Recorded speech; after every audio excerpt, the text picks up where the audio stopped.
Valve made some huge announcements today, and I thought I would sit down and talk about what I think about the three things that they announced today. And for those of you that didn't see it, the three things that they announced: number one, a brand new Steam controller; number two, new Steam machines; and number three, a new headset as well. And I have to say that what I'm going to do is I want to talk about all three of those in this video. But I'm going to do them in the order in which I am hyped for them. So number one is going to be the Steam Controller 2. The original Steam controller is one of my favorite pieces of tech of all time. That's the main reason why I was personally so excited for the Steam Deck, because when they announced the Steam Deck and I saw those trackpads, my brain started twirling around about all the cool things that you could do thanks to the marriage of Steam hardware and Steam input. When you put those things together, you can do pretty much whatever you want on any game that you want. It makes it so that you are never tied to your desk again. And I say this as somebody who hates playing games at my desk. I am not a mouse and keyboard guy. I was years ago, but I don't like it anymore. I find it much better to sit back and relax on the couch while I'm playing a game, either in handheld or now with a controller. And I have to say that my biggest gripe about the Steam Deck was that when it came out and then you could dock it, suddenly all of those inputs were gone and you couldn't use all of the cool things that you were doing when you had it in handheld mode. And so basically I would just play certain games only in handheld mode because of those trackpads and because of Steam input, and other games I would play only on like the TV or with a controller. Before we get to the new controller, let's talk about why this Steam controller was a failure. It was probably one of Valve's biggest failures, and I say that as somebody who is a fan of it. I think a lot of people looked at this thing and they said, well, it only has one stick. I need two sticks to play my games. It doesn't have a D-pad. I need a D-pad to play my games. I don't know about the trackpads, and this is so focused heavily on the trackpads that I just can't get behind it. I imagine that that's a conversation that quite a lot of people had in their heads when they looked at the Steam controller the first time around. Well, it seems like Valve has learned from their mistakes, because this is exactly what everybody, myself included, has been asking for since the Steam Deck came out. We've all been asking them to just chop a Steam Deck in half, take the screen out of it, slap the two sides together, and make it a controller. And Valve did that, but wait, they didn't, because they actually made it better. Let's go ahead and take a look at the Steam controller, which I have been calling Steam Controller 2, but it is just Steam Controller. And obviously, like I said, Valve has learned from their mistakes. It has two sticks. The D-pad looks very similar to the D-pad that is on the Steam Deck, and I find that a little disappointing, as you know, the Steam Deck's D-pad is fine, but I've used plenty of D-pads that are much better than that, and I was hoping for some kind of innovation there. Of course, it could just look the same, but be completely different underneath and feel much better. Only time will tell with that. They also have the two trackpads, and then if you flip it around to the back, we also have our R4 and R5 buttons, as well as L4 and L5. So it looks like every single input that we have on the Steam Deck is also going to be on the Steam controller. This is what people have been asking for, so that they have the same experience with the Steam Deck, whether they are docked or whether they are not. However, they also added in some extra stuff. If you look right here, it says they have what's called grip-enabled gyro. They're calling it GripSense, and it's a new input for Steam controller that enables gyro with capacitive touch. Hold and release to enable and disable gyro aiming. You can also map it like any other button. Here's why this is weird to me. The sticks are capacitive thumbsticks, which means they are sensing when you have your thumb on the stick. The trackpads are also going to be capacitive. So it seems like they're adding this grip sense in to solve a problem that they've already solved on the controller twice. And I find that very interesting. I'm not sure what the reason is for that. although I suspect it has something to do with Steam Frame, which we'll talk about later on in the video. The original Steam controller, all you would have to do is you could pop off the back, and then the batteries were just AA batteries that went right in there in the side. This one has built-in batteries. I think that there's going to be people who are happy about that, and then there's going to be people that absolutely despise that. And it really comes down to personal preference. I prefer not having batteries to swap out. I like to just plug it in and have it be charged and ready whenever I'm ready to pick that up. That's how I use my PlayStation controllers. That's how I use my 8BitDo controllers. And that's how we're going to be using the new Steam controller as well. They've got this little puck that magnetically attaches to the back of the Steam controller and charges it. This puck is also your connection point to most computers. So if I'm plugging this into, say, my Steam box that I built, like it's just a custom PC running Bazite. If I plug this puck into that, then that's going to be the way that I connect to it. And it'll connect up to 4 Steam controllers to a single puck, but you'd have to charge them individually, if that makes sense. Which I think that that's really good. There's another reason why this is good, having that puck, is because now you don't have the dongle behind the computer in the back. You have a wire that brings it out in front. If anybody who has like a cordless mouse or something like that, I'm sure that you all have experienced this where, you know, you don't have that good of a connection. And so you have to like plug in your little USB dongle for your cordless mouse on the front of a computer instead of on the back of it, just so that it's just a little bit closer to your mouse so that you get a good connection. And I think that that's what they're doing here. Okay. And speaking of battery life, according to Valve, it comes with an 8.39 watt-hour lithium-ion battery, and they say that that's going to equal to about 35 hours of gameplay, which means if you plug it in every day, you're never going to run out of juice for that thing. You just plug it in at night when you go to sleep. When you wake up the next morning, it's ready to go. I think that that's really, really great to hear. However, they did say that the battery life for tracked gameplay, this means when you're using it with the Steam Frame, is reduced. Now, why would that be? Well, if you take a look right here on their site, it says infrared LEDs make the Steam controller trackable by Steam Frame's cameras. So the Steam Frame, their VR headset, it's got like all these little cameras on it, and the new Steam controller has infrared LEDs so that it can track where it is in the world. If you are curious what that's like, go get your TV remote, pick up your phone, point your phone at your camera, at your TV remote, and hit the button, and you'll see it flashing at it. It's invisible to us, but the cameras can see it, and that's how it can track where the controller is in 3D space. So I think a combination of those trackable LEDs on the Steam controller and the grip sense are going to enable you to play games on Steam Frame in a way that's different than when you would play on a traditional flat game. The sticks are capacitive, just like they are on the Steam Deck, which is awesome. That is a feature I want to see on every single system going forward. Everywhere, capacitive sticks are the best kind of sticks. But in addition to that, they are also TMR sticks. For those of you that aren't aware, most sticks in controllers are potentiometer sticks, which means inside the controller, when you tilt the stick one way, there's a little thing on the bottom that goes the other way. It makes some kind of contact with a sensor inside the controller, and then it senses that you are tilting the stick in a certain direction, which is great. However, the friction between the two pieces inside the controller wears off over time, and that's when you start to get stick drift. A lot of people have been saying, well, Hall sensing joysticks are the best. Those are not actually a new thing. I think the Dreamcast actually had Hall sensing sticks.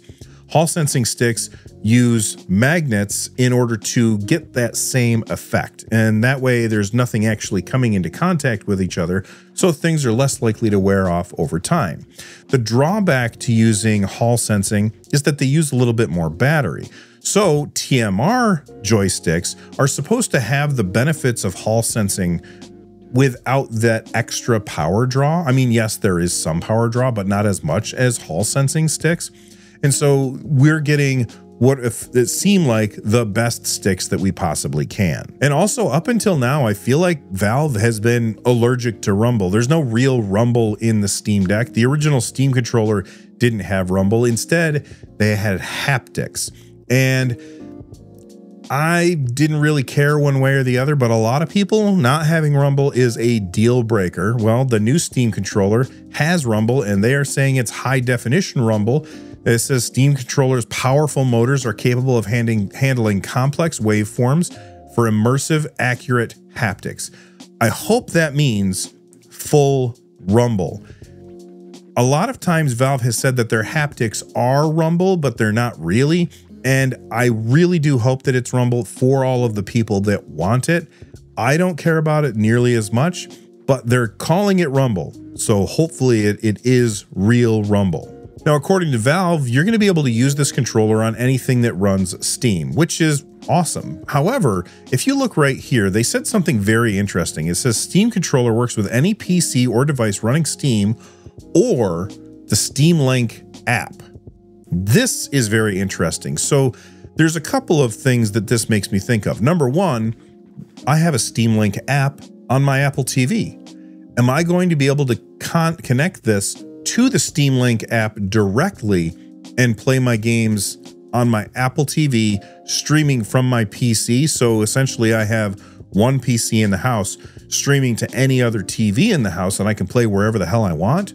That would be really cool. You can also connect it to the Steam Deck so that whether your Steam Deck is docked or whether you are playing in handheld mode, you have access to all of the same inputs that you are used to, which is awesome. Obviously, it says that the Steam controller pairs with the Steam machine, and you don't even need the puck. So it's got whatever little connector built into the Steam machine itself so that you don't have to have that external puck, which is really good news. And you can wake the Steam machine from the controller, which is something that you really can't do on Windows at all unless you have specific hardware where you get like a dongle for your Xbox controller, but not the dongle that you're thinking of, and then you plug it in and then it works. It's kind of a weird workaround. I'm glad that they're doing that on purpose. When I built my TV computer for over there, I put it right next to the couch so that I could turn it on without having to get up and go across the room. Moving on to the Steam machine, it says right here, your games on the big screen. Valve is entering the console market. That is what this thing is. It is their answer to the PlayStation. It is their answer to the Xbox. It even kind of looks like half of an Xbox. Let's see how it stacks up, because the hardware that they're saying here is not the most powerful hardware that you can get. That said, Valve says that it can run games at 4K 60 using FSR. Now, I'm not sure if that means that you're running games at 4K and then using FSR frame generation in order to get up to 60 frames per second, or if you're running games at 1440p and then using FSR upscaling in order to hit 4K. What I will say is that most of the time when you're looking at like a PlayStation or an Xbox, most of the time they're not running games at 4K either. They're running them at lower resolutions and then upscaling to that. And then the next thing that I'll say about that is when I'm playing a game on my PlayStation, I don't really think about what resolution I'm running at. That's a disadvantage that you're going to have when it comes to this Steam machine, is you will be thinking about those numbers. This is something that I think, as I talk about the actual hardware that's in this, I think is going to become very clear. Yes, this is a PC, which is fine. That's exactly what we want. That's what Microsoft's doing too. They're just making a PC moving forward. Maybe Sony will eventually do the same thing. But this is a PC, which means it's playing PC games, which means you got to go into those settings and fine tune those settings to get the best settings so that you can get the experience that you want. On a console, typically that's just one setting. You either say, I want to favor for performance or I want to favor quality. And you just pick one or the other. And then the developers have figured out the best thing for you in that case. With the Steam machine, because it's just a PC, you have a lot more decisions to make, which I think for people like you and like me, you know, people who pay very close attention to this stuff, that's not going to be an issue.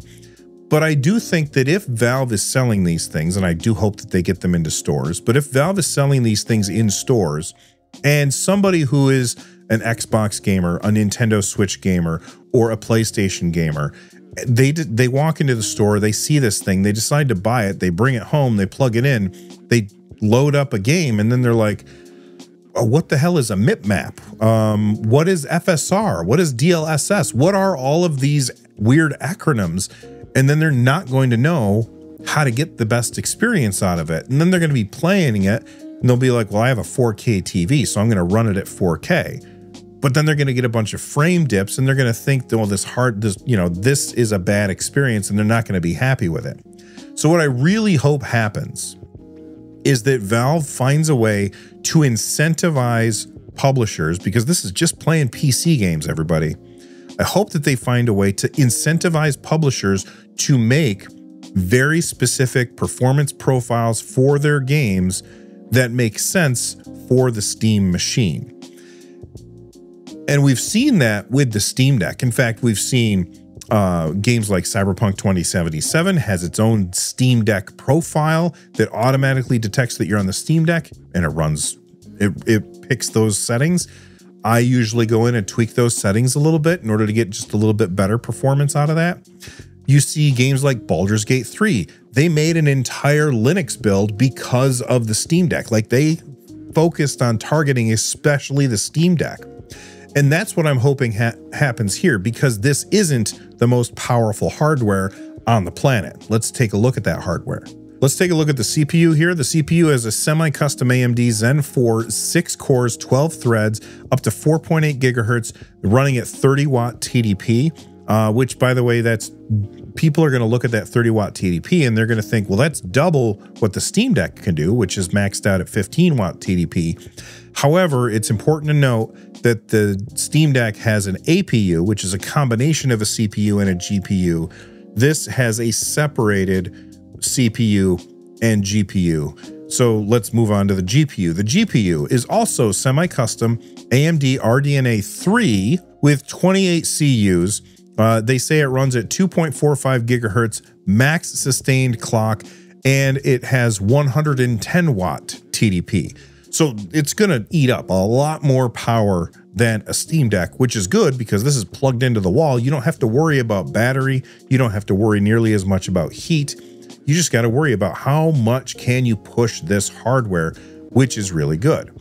Now, I watched a video about Digital Foundry, or from Digital Foundry, about this because they actually got to go hands-on with this thing. I will leave it linked down below. It's a really good video, but in that, they said that we should expect the power of this particular GPU to be somewhere between the RX 6600 and the RX 7600 graphics cards.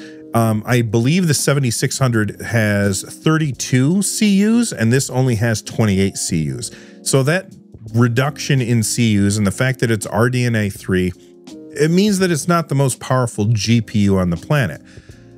It's strange to me that the CPU is so powerful, but then the GPU, which is really what you need for video games, is so much, less. That said, let's look at the rest of it. It's got 16 gigs of RAM and 8 gigs of VRAM. This is definitely concerning because the VRAM, 8 gigs, I don't think that's enough these days. Maybe I'm wrong about that, but I constantly run into issues, or well, I did when I was running when I had 8 gigs of RAM and I was trying to run a modern game, I would constantly run into issues where I ran out of VRAM and like the entire level that I was playing on would just disappear.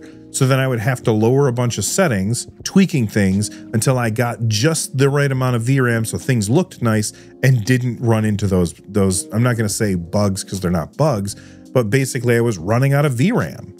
Moving on to storage, there are 2 Steam Machine models. One of them comes with a 512 gigs NVMe SSD. According to Digital Foundry, that is an M.2 2230 drive, but there's room inside for an M.2 2280 drive. So it looks like we will be able to go out and buy our own NVMe drives and replace them. And like, it should be fairly simple to get to that, open up the chassis and get to that part of the hardware. They also have another version that's 2 terabytes if you don't want to be the person to open it up and throw another drive in there. That said, I think that if they're going to sell 2 versions of this, if we have multiple SKUs already, then what I really would have liked them to do is do one that has 32 gigs of RAM, do one that has 16 gigs of VRAM, and have that be the 2 terabyte model, and then have the 512 one be the one that comes with the 16 gigs of RAM and the 8 gigs of VRAM. I think that that would have been a better move. Now that would complicate things as to the Steam Machine Verified program, which they are doing. And up until now, when we look at the Steam Deck Verified, it just doesn't worry about performance. I'm thinking that we'll probably see the same thing with the Steam Machine Verified program, is that they're not going to be concerning themselves with performance, just does the game launch and is it playable using a controller, like that kind of thing. And so in order to get that verification, devs don't have to hit performance profiles. They just have to make sure that they are making it so that the game will launch on SteamOS 3, which almost every game does. And that also reminds me, if these things are popular enough, and good God, Valve, get these into stores, we'll finally see some cracks in the resistance when it comes to antivirus, or not antivirus, but anti-cheat and DRM. So hopefully those things get solved with more popularity with Steam's machines. So my general thoughts on the Steam machine are, it's not super powerful. I don't necessarily think that that is a big problem, because you could just build your own computer, buy a Steam controller, have the power that you actually want, and then be able to hook that up to a TV once they ship SteamOS 3.0 for everything, as long as it's an AMD hardware.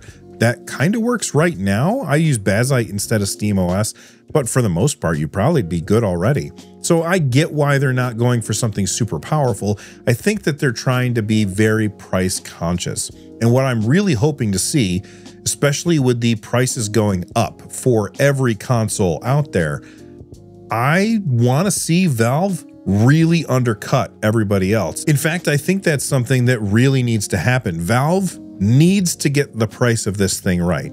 If it costs the same amount as a PS5 and it doesn't perform as well as a PS5, that's going to be an issue. Now, I was talking to my friend Kerry, aka The Fox, and I guarantee he's got a video going out about this probably before mine's done anyway. But we were talking about it, and he said he thought that it would probably be somewhat similar to the PS5 in terms of graphics quality, but with a little bit better frame rate because of that better CPU. I'm not sure if that's true. That's a little bit outside my wheelhouse, but you know, definitely go watch his video when you're done with this, because he's going to explain all of it, I'm sure. The other thing that they announced today is the Steam Frame, which is their new VR headset. Now, I will admit, I don't know much about VR. I've used exactly one VR headset, is the PSVR 2. PlayStation didn't make any damn games for PSVR 2, so it sits unused, and that makes me sad.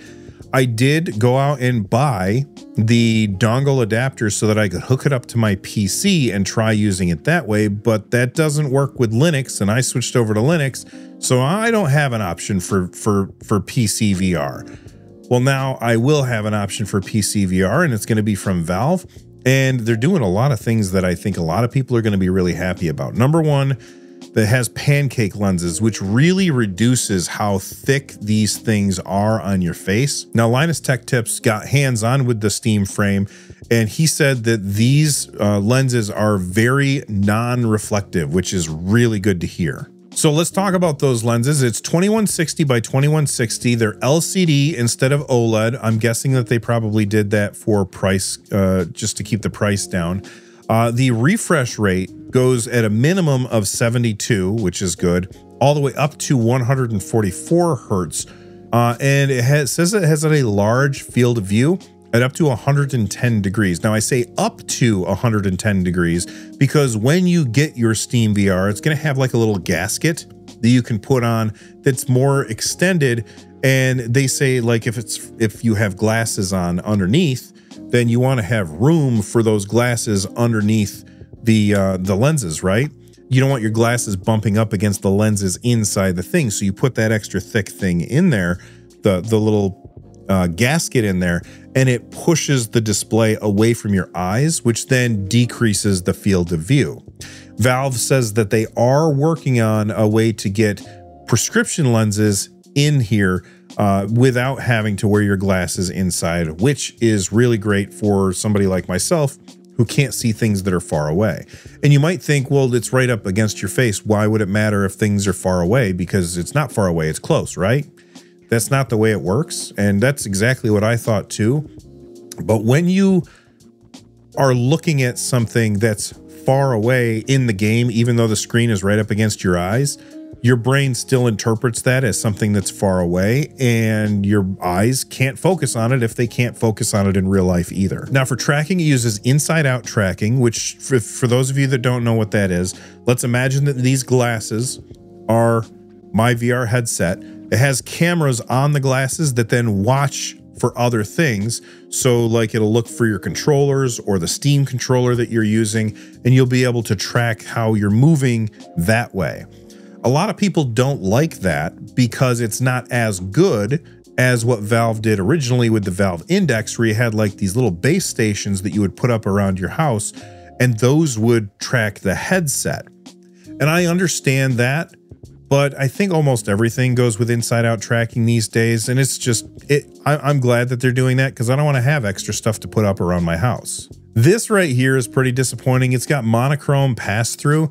I have the PSVR 2, which is monochrome pass-through, which means you turn off basically what you're looking at and you can see the real world around you, and it's in black and white, My son has the MetaQuest 2, maybe it's the 3. He's got a MetaQuest, I can't remember which one. That one does color so much better. It's a much better experience having that to be color. However, apparently you are able to change that yourself because get this, if I scroll up here, it's got an expansion port in the front where according to Linus Tech Tips, you can put another camera in there that would be a color camera, and then it could use that instead. That's awesome, and just goes to show you what makes Valve different. They don't want to tell you how to use your tech.